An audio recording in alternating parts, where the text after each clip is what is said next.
Chinese will be removed from the ports at the Atlantic and Pacific Oceans.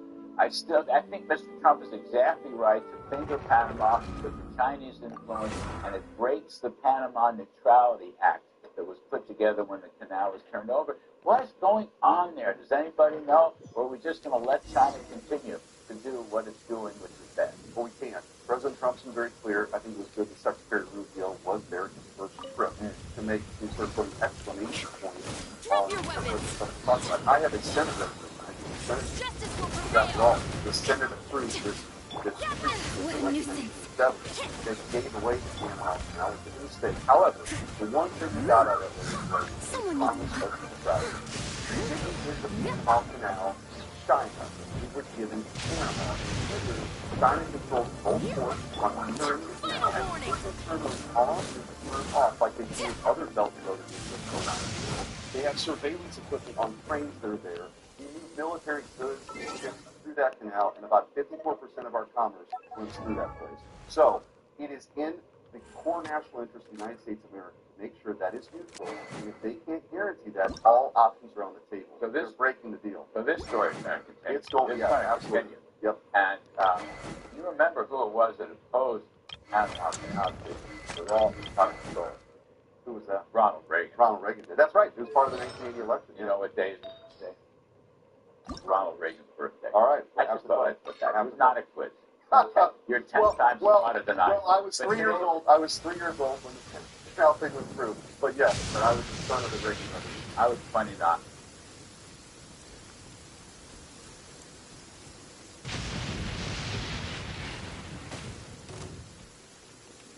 But USAID is, in many ways, I mean, we've all known about the waste, you know, the $5,000 toilet seats at the Pentagon. But what we don't know is what the AID has been doing. Not only is their overhead about 90%, nobody would invest in a charity that had 90% overhead because they spend money on contractors and subcontractors and so forth. But very often they're telling the countries that they're giving aid to do the wrong things, to do socialist policies that run completely counter. Plus, there's the whole question of corruption, whether certain people are getting rich off of all this, not only in other countries, but in our countries as well. So you've got all these elements.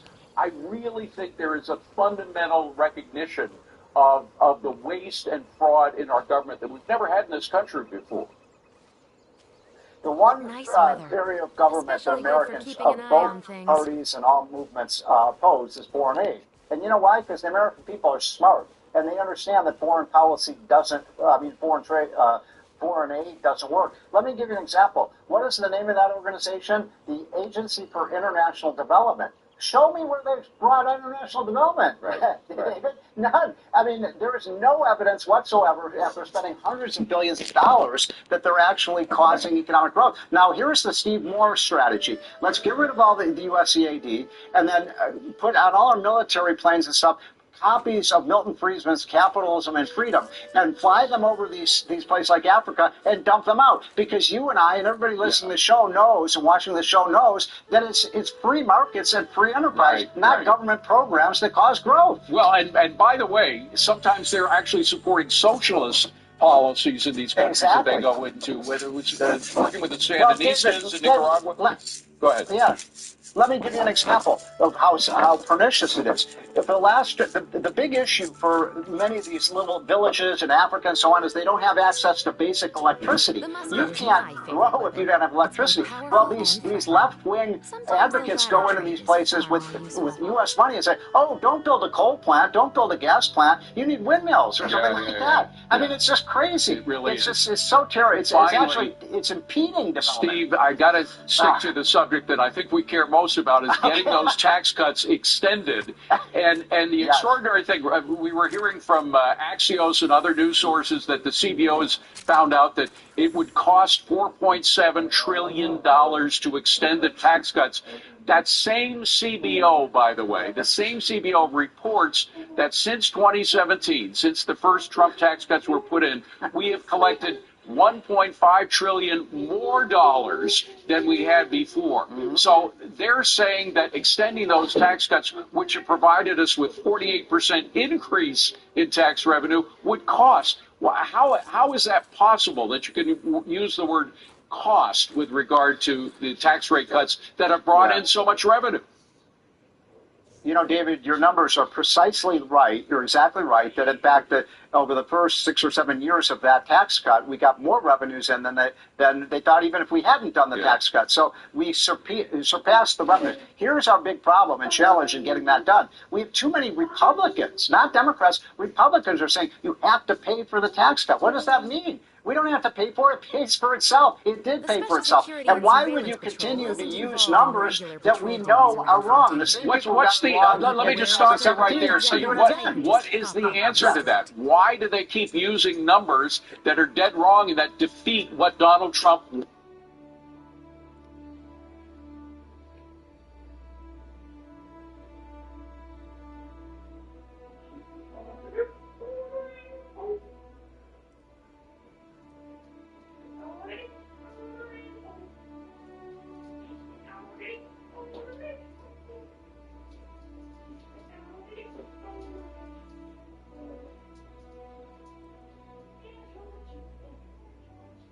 Oh, Feastos are just the best snack. They're easy to carry with you and go with so many sauces.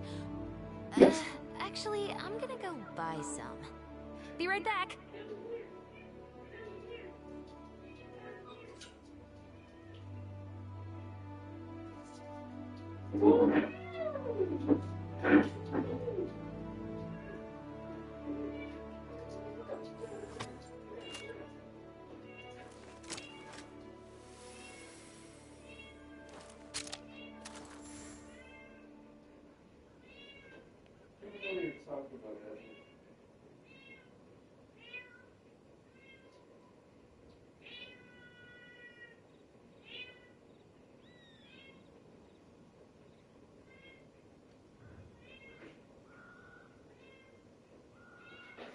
The musket is my favorite weapon. It's both powerful and threatening. Sometimes the latter trait is far more useful.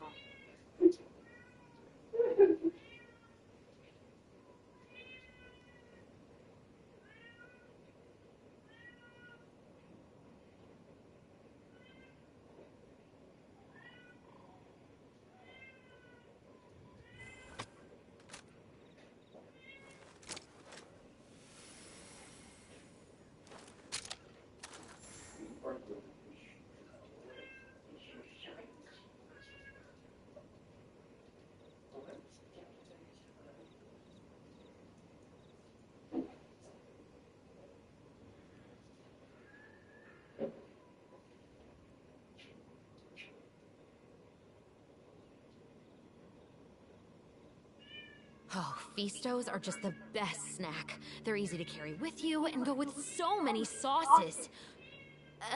Actually, I'm gonna go buy some. Be right back.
fine. No food for you. No food.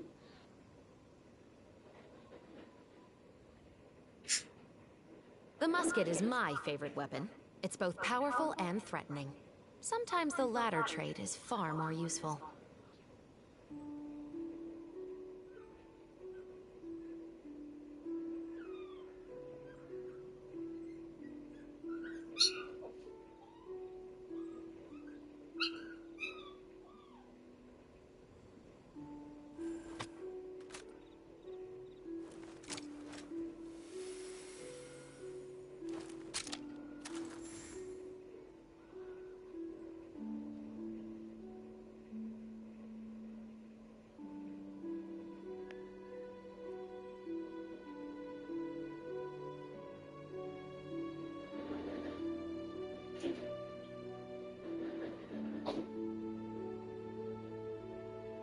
Oh, Feastos are just the best snack. They're easy to carry with you and go with so many sauces. Actually, I'm gonna go buy some. Be right back.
The musket is my favorite Alright, weapon. guys, so I'm It's both still on my powerful and diet. threatening.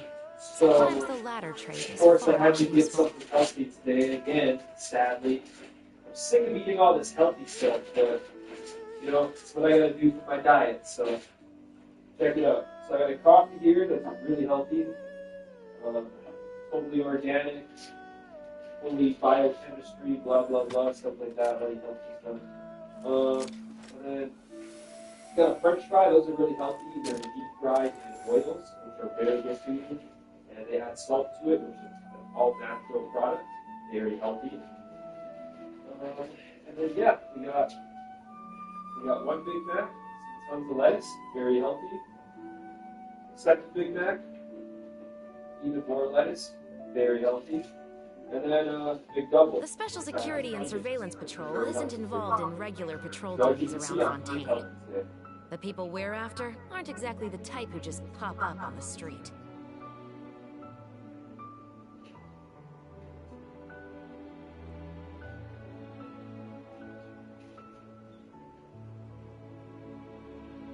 Time to dig into my healthy meal right here. I'll start with the McDouble.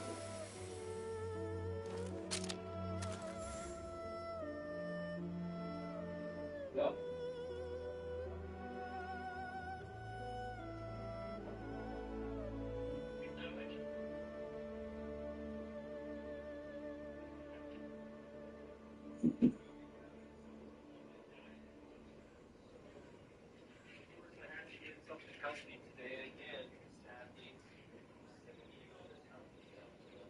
The musket is my favorite weapon. It's both powerful and threatening. Sometimes the latter trait is far more useful.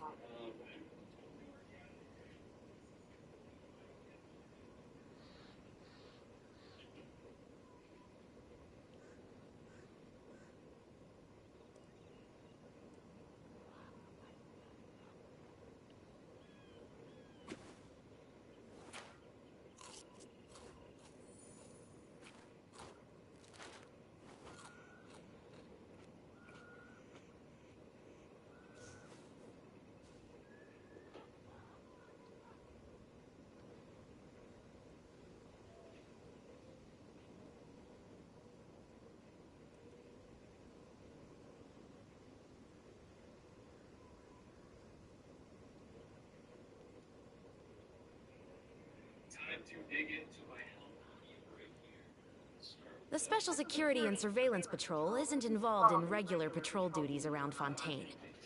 The people we're after aren't exactly the type who just pop up on the street.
This is Democracy Watch. Mark, Donald Trump just got some bad news from a federal judge. As you know, he moved to fire thousands of USAID employees. That effort didn't work especially well in court. Can you explain what just happened? Yeah, this is breaking news, and this is really, really important because we have seen Donald Trump target USAID. We have seen Marco Rubio, by the way, used to say he was a big fan of USAID. He turned out to go along with this. And we saw Elon Musk, most importantly, perhaps, target USAID. And the net effect of this was to try to put on administrative leave 2,700 employees of USAID overseas. And 500 of them were put on administrative leave before this lawsuit was filed. And as of Friday night at midnight, the remaining 2,200 were supposed to be put on administrative leave. Well, this judge, appointed, by the way, by Donald Trump in his first term, blocked it and said, no, those 2,200 people cannot be put on administrative leave, and the 500 people that were put on administrative leave need to be taken off administrative leave. So this was a big win for Democracy Forward, the legal organization that brought this lawsuit on behalf of these folks. A big win for USAID, obviously, the people who do the work, and a bit of a surprising black eye to many, to Elon Musk and Donald Trump. Mark, before we go further into the legal implications of all this, can you just talk about what USAID is, what it does, and really, frankly, why Americans should even care about the preservation of this program? Yeah, I mean, what's interesting is that USAID was created during the Cold War as a tool to win the Cold War.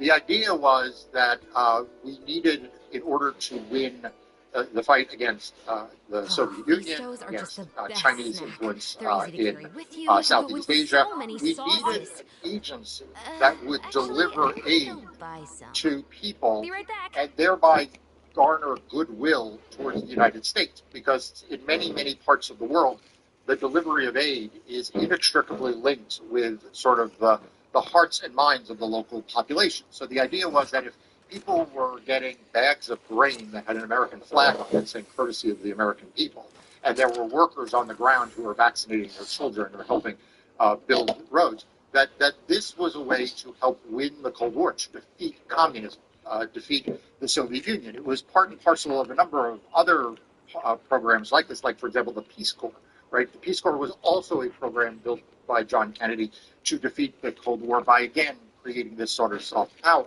And so over the years, Brian, and this is really important for people, over the years, some of the biggest proponents of USAID have actually been conservative, pro-military hawks, because they view, if you are a foreign policy hawk, if you're, anti-Russia, anti-China, USAID has been viewed as one of the most effective tools to defeat China's expansionist plans, to defeat Russia's expansionist plans, and to, like I said, garner the goodwill of the local populations in a lot of parts of the world. So, the undoing of this is just a gift to the communists, in Beijing. This is a gift for Vladimir Putin. This is not helping America maintain its position of strength around the world.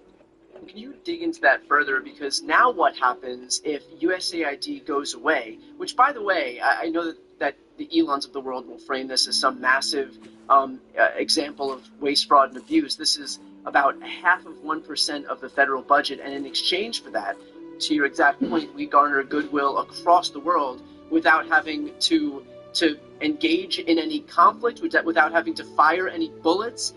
That's just a way to win over countries across the entire planet. So what happens in the absence of USAID that China would be looking to do, for example, given the fact that we would no longer be there? Yeah, so, I mean, China has its own program along these lines, as does Russia, as does ISIS, as does Iran, right? I mean, like, every time we talk about, as does North Korea, right? Like, every time we talk about the programs of influence, you know, how is it that ISIS gains a foothold in a place, or how does China expand into Africa? It is oftentimes by setting up local aid services, setting up clinics, providing services at the local level, and USAID is a critical piece of doing that for the American public, so that people who feel like they are being fed by the United States, or, like I said, getting vaccines from the United States, are less likely to be susceptible to Russian, to Chinese, to, you know, other terrorist movements who are otherwise competing with it. So this is a huge win for China. I mean, like, the biggest single victor of this plan is going to be China, because China has been actively courting to get into this area, and they have a very well-funded program, and they will step in the void.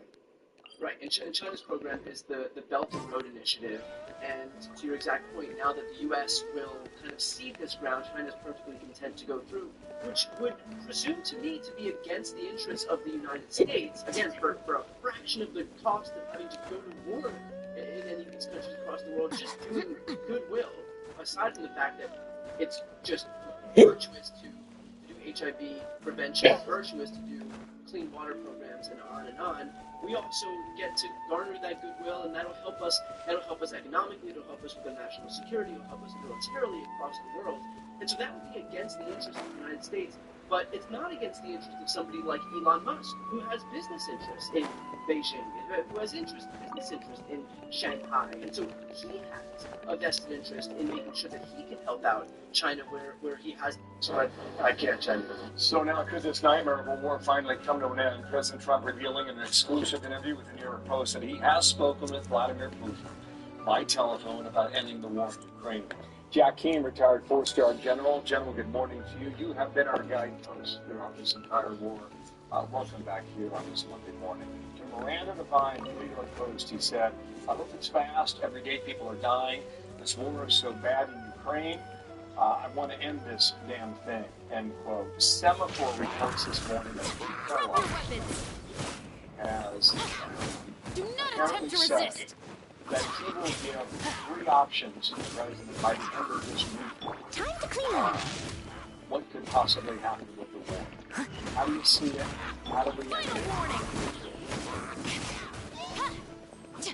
Well, certainly, to end it, you know, obviously the two parties got to want to end it. I know for a fact that Ukraine wants to end this war, so that the people have actually made some concessions to accommodate that. In other words, they're willing to give up territory to Russia, the territory that they're currently occupying. Russia doesn't want to enter into negotiations right now. I think he will continue to talk to the president, maybe even meet with the president, because it gives Putin significant legitimacy to be dealing with the world's #1 superpower. You know, Putin is far from that status, to be sure.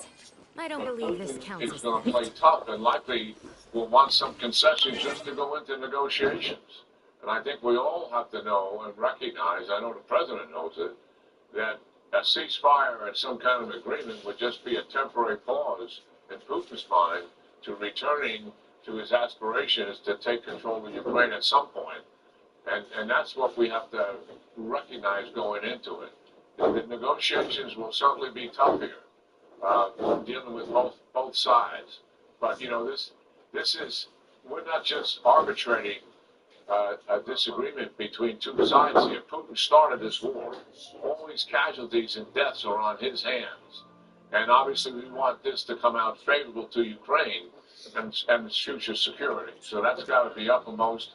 I know the negotiating team, having had discussions with them at the Institute for Study of War, is very much aware of that. Okay, and the other thing in this New York Post article that sticks out to me, Trump says he wants to strike a deal with Zelensky, $500 million deal to access rare earth minerals and gas in Ukraine in exchange for security guarantees. I don't know what that looks like, but we'll see how that develops.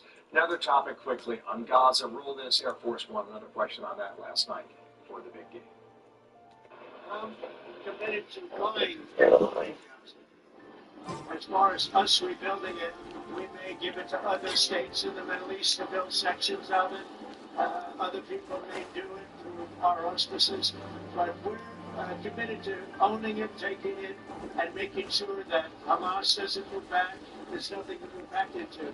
General, this going to work? Well, one step at a time. The step in front of us is hostage release in exchange for prisoners. And to accommodate that, Prime Minister Netanyahu was pulling out of the Netzarim corridor, for our viewers to understand. That splits Gaza north and south from the Israeli border to the sea. So all those troops are being pulled out of there. There are troops still in the buffer zone on the Israeli-Gaza border and also on the Gaza-Egyptian border, the so-called Philadelphia corridor, where the smuggling is all going on. But that's a step in that direction to facilitate the release of more hostages. But we're on a collision course here. And the reason is Israel, at the end of the day, cannot leave Hamas in charge of Gaza and thousands of fighters still in place to reattack again. And the other side, Hamas is not going to give up that governance without forcibly happening to them, and they're certainly not going to disarm on their own. These are the end states of the second phase of the operation, which obviously are opposed to each other quite dramatically. General, we'll take your advice again, step at a time. Good to see you. Jack Kane, thank you, sir, for coming out today. Yeah, great talking to you. And welcome back. Senate Republicans releasing a $430 billion plan to fund President Trump's agenda. Senate Budget Committee Chair Lindsey Graham says the resolution will increase annual spending by nearly $86 billion, fully offset with spending cuts as well. The bill provides money for border security and deportation, but it does not extend Trump's tax cuts right here. The senators expect to come up with a tax bill later this year.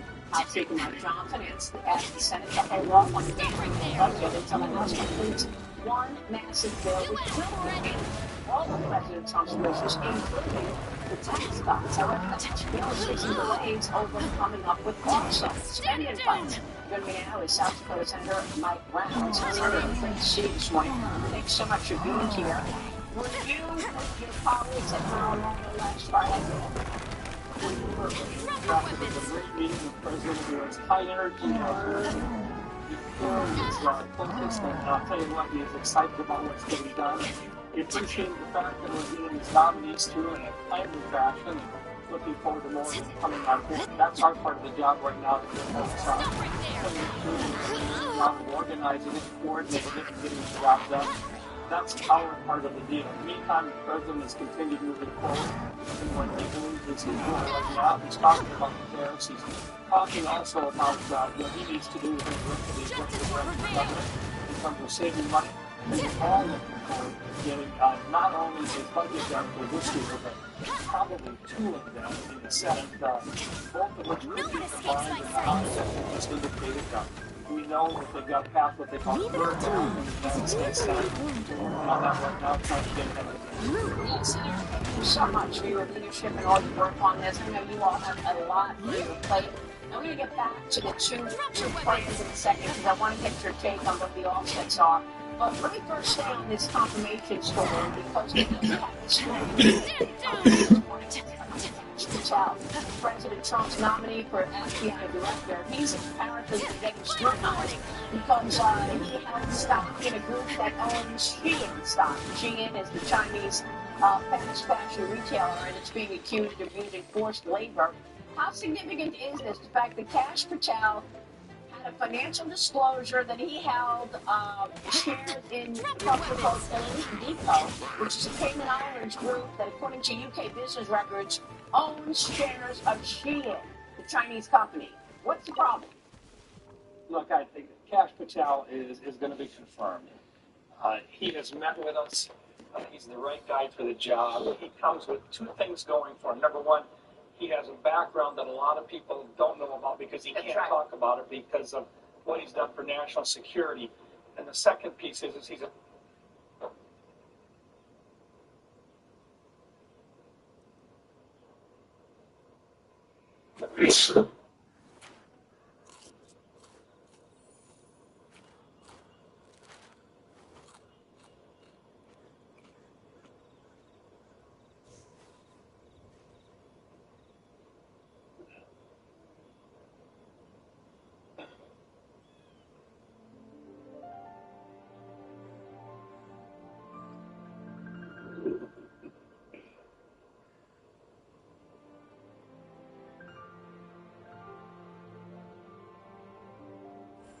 So one day I ordered these $400 giant crock foods to take them to the pawn shop guy to see how much he would give me. Hey, you've heard of crocs, right? Have you heard of croc foods? There we go. There's some regular crocs in there. These are the croc foods. Those things are idiots. They're really cool, huh? Oh my God. I wore them around a little bit just to try them on. They're worth a lot of money, and they're really viral right now. Celebrities are wearing them. What do you want to do with it? I just want to see how much you would buy them for. Worth about $500. Here, I'll try them on for you. The Special Security and Surveillance Patrol isn't involved in regular patrol duties around Fontaine. What's I mean? The people we're after aren't exactly the type who just pop up on the street. How would you say the first? 500. So there they are, 359 on StockX right now. The best I was able to do is 400. How much you get for them? A lot of money. You say 5? Because of the receipt where you bought it. It says you only get 354 for them. Oh, well, we don't need to see that. So then I left with my crock foods. So one day I ordered these $400 giant crock foods to get.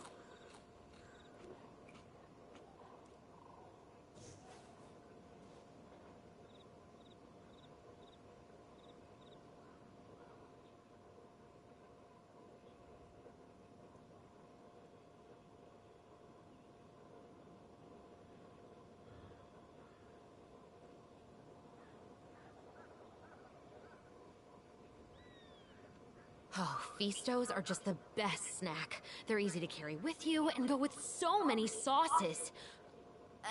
Actually, I'm gonna go buy some. Be right back.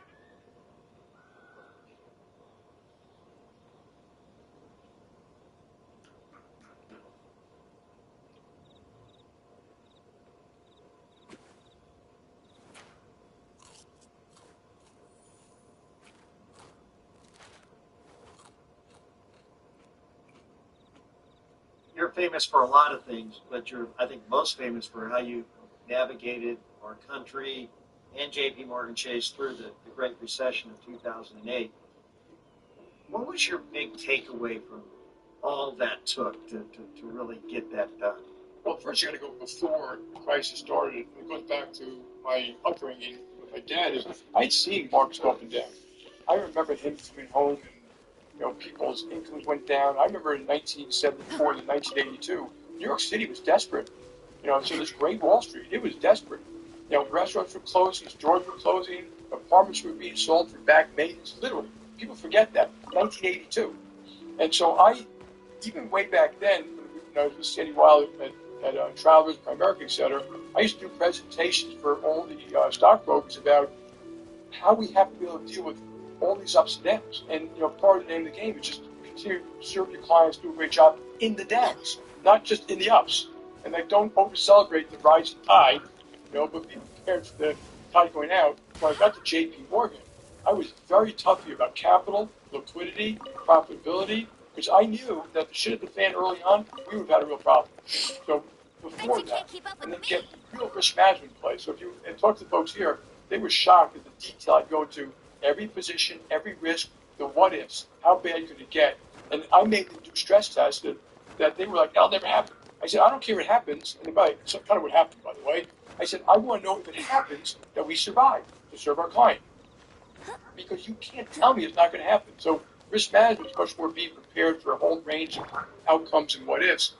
Then the shit hit the fan. But we were ready by then. We had more liquidity, more capital, more profitability. And you may remember the risk committee, the board. At one point, I left you guys the board.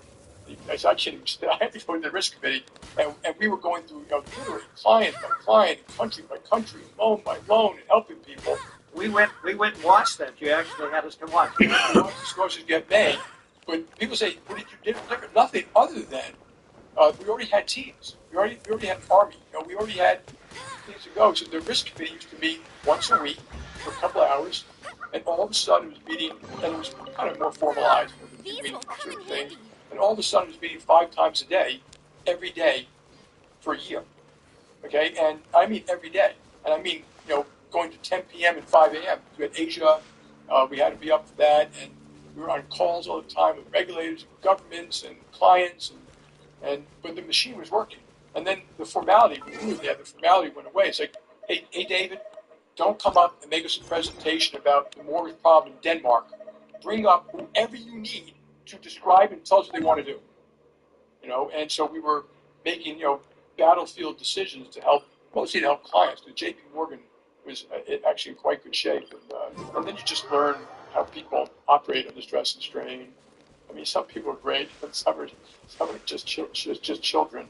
So, all right, and so you literally helped take the country out of this crisis. What was the single biggest, darkest moment that you had during that period, and how did you said, some people don't really know how to handle crisis. How did you personally handle it? So the first it was Bear Stearns, so the world was rocky. Subprime was going down, some hedge funds having problems, quant funds were having problems, markets were down, Bear stock was falling from 20 million, 15 million, 10 million, which is a real sign of a positive financial company. And then I got the phone call on March 13th, Thursday, 2008. I actually had to go to my parents. We got right down the street here, and it was 9 o'clock at night. I left the messages I couldn't hear. And Alan Schwartz, the CEO of Bear, said, Jamie, I need $30 billion tonight. Otherwise, we go bankrupt in Asia in the morning. And I said, hey, Alan, I don't even know how to get $30 billion, but let's I spoke to the Secretary of Treasury. I called up literally our senior people. I said, get dressed and go to the office. And we had hundreds of people come in that night, start going through the books of Bear Stearns. And I told Hank Paulson, look, let's just get them to the weekend. That gives us, 48 hours to figure out if we can save Bear Stearns. And so we had this lifeline, which I won't go through, with the Federal Reserve about how we're going to do that. That was our idea, by the way. And now I had 1,000 people, 2,000 coming in, doing what you call due diligence. Every loan, every asset, every real estate, HR policies, litigation. The Special Security and Surveillance Patrol isn't involved in regular patrol duties around Fontaine. The people we're after aren't exactly the type who just pop up on the street. 2 days. And bought Bear Stearns that night. Signing the thing that night, that kind of thing is the moment where you're breathless. It was the same way I felt when I signed the document. It's like one signature, merged Bank One and JP Morgan. So I sit in my office late at night, and I'm signing that piece of paper. I know I'm taking an extraordinary amount of risk, which we think we can handle, and I'm also subjecting my people to a tremendous amount of work. Because people forget, it's not the deal. The press writes about the deal. It's the next day, 30 or 40,000 people are working on stuff that is brand new to them. People are going to lose their jobs. They're going to have to consolidate stuff. They're worried. They're nervous. It's, you're literally working 7 days a week. But the worst moment was, so Bear Stearns was bought, and we thought that might be saving the system, but 6 months later, Lehman didn't make it. Lehman didn't get bought. Lehman disintegrated. And that caused disruption around the world in payments and systems and money, and things shouldn't happen that way, which they did fix, by the way. But even after that, AIG, the largest insurance company, Citi, Bank of America is one after another, but